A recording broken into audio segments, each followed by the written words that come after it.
인정받으려 애쓰지 않아도 인생은 이미 충분히 소모되어 있었다. 50대를 넘기고 나서야 많은 사람들이 비슷한 피로를 느낍니다. 몸의 피로가 아니라 사람에게서 오는 피로입니다. 젊을 때는 몰랐습니다. 열심히 살면 언젠가는 알아줄 거라 생각했고 참고 버티면 관계는 좋아질 거라 믿었습니다. 그러나 시간이 지나고 보니 남은 것은 감사가 아니라 익숙해진 기대와 당연함이었습니다. 왜 이렇게까지 했었을까?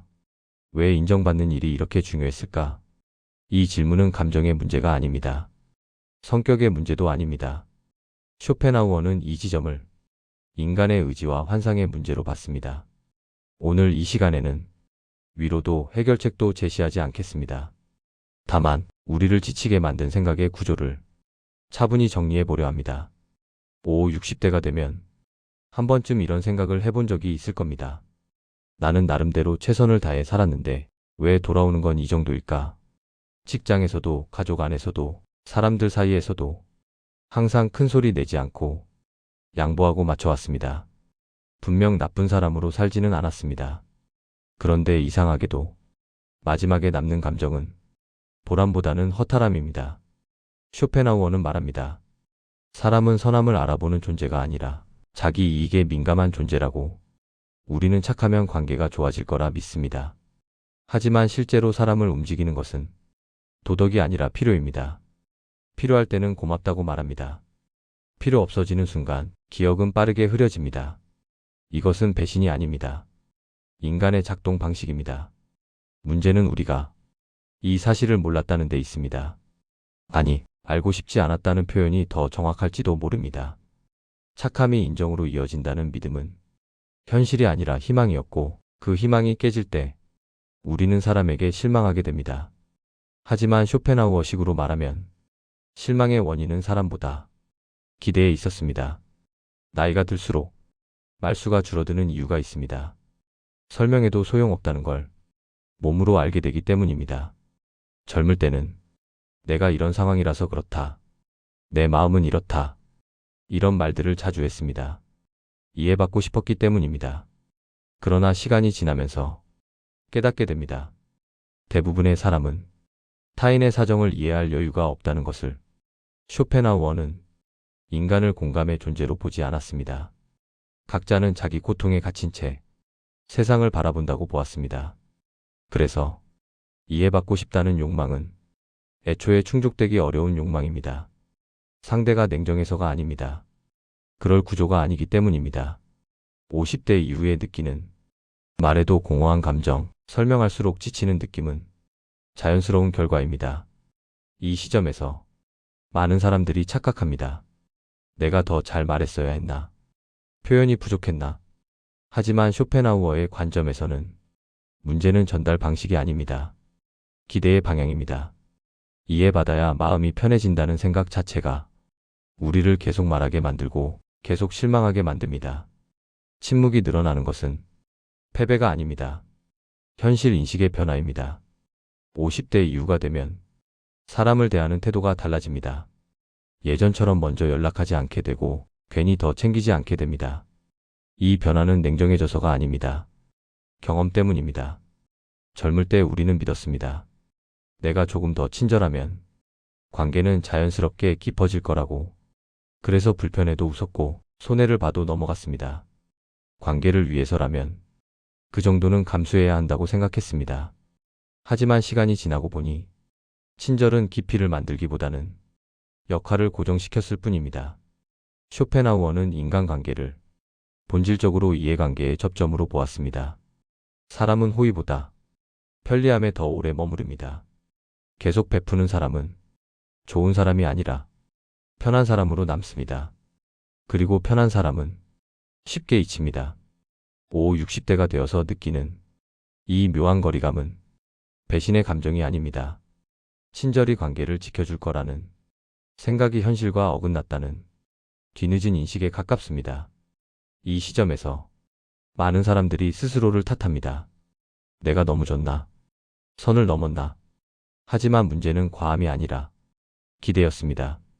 친절히 관계를 깊게 만든다는 믿음은 도덕적 희망이지 인간의 본성에 대한 이해는 아니었습니다. 중년 이후에도 끊어진 관계를 붙잡으려는 사람들이 있습니다. 예전처럼 다시 지낼 수 있을 거라 믿고 한 번 더 연락해보고 한 번 더 이해해보려 합니다. 그러나 결과는 대개 비슷합니다. 잠시 어색함이 줄어들 뿐 근본적인 거리는 좁혀지지 않습니다. 쇼펜하우어는 관계를 의지로 개선할 수 있다는 생각 자체를 과대평가라고 보았습니다. 사람은 변하지 않아서가 아니라 변할 이유가 없기 때문입니다. 이미 각자의 삶의 방향과 우선순위가 굳어진 상태에서 관계만 과거로 되돌릴 수는 없습니다. 50대 이후에 느끼는 관계 회복의 무력감은 노력 부족이 아닙니다. 시간의 작용입니다. 관계가 멀어진 이유는 사건 하나 때문이 아니라 서로의 삶이 달라졌기 때문입니다. 이 현실을 인정하지 못하면 우리는 계속 애쓰게 됩니다. 그리고 애쓸수록 관계는 더 피곤해집니다. 쇼펜하우어식으로 말하면 관계에 대한 집착은 타인에 대한 집착이 아니라 과거의 자신에 대한 집착입니다. 가족은 가장 마지막까지 이해해 줄 거라 믿습니다.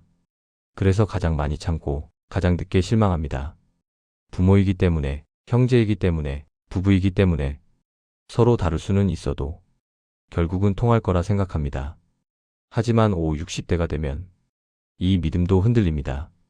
가장 가까운 관계에서 가장 설명이 통하지 않는 순간을 경험하게 됩니다.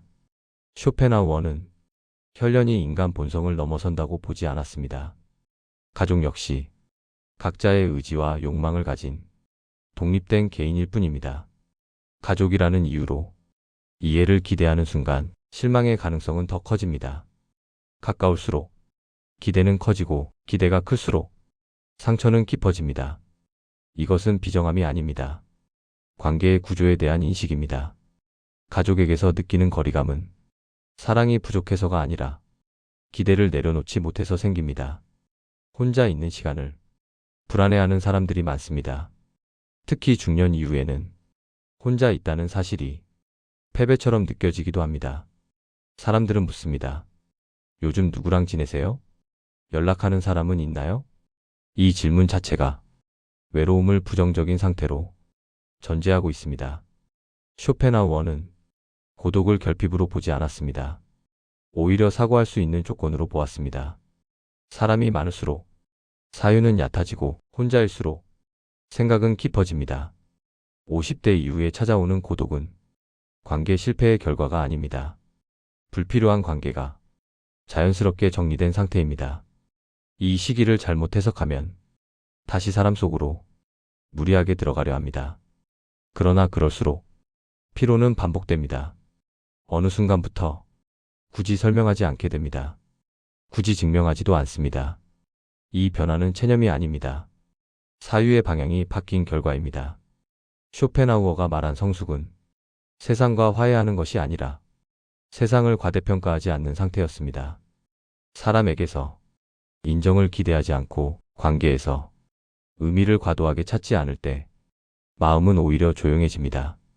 고독은 이 조용함을 유지해줍니다. 혼자라는 사실이 더 이상 설명이 필요 없는 상태, 그 지점에서 사람은 비로소 자기 생각을 가질 수 있습니다. 인정받고 싶은 마음은 사라지지 않습니다. 다만 약해질 뿐입니다. 쇼펜하우어는 욕망을 없앨 수 있다고 말하지 않았습니다. 다만 욕망을 객관적으로 바라볼 수 있다고 보았습니다. 50대 이후의 인생은 욕망이 사라지는 시기가 아니라 욕망의 실체를 아는 시기입니다. 인정은 필수 조건이 아니라 부수적인 현상이라는 것. 이 사실을 받아들이는 순간 인생은 덜 피곤해집니다. 오늘 우리는 사람에 대한 여러 환상을 하나씩 정리해 보았습니다. 착함에 대한 기대, 친절의 보상, 이해받고 싶은 욕망, 관계 회복의 희망, 그리고 고독에 대한 오해까지. 이 모든 것은 틀렸기 때문이 아니라 현실보다 크게 믿어졌기 때문에 우리를 지치게 했습니다. 이 채널은 위로를 건네지 않습니다.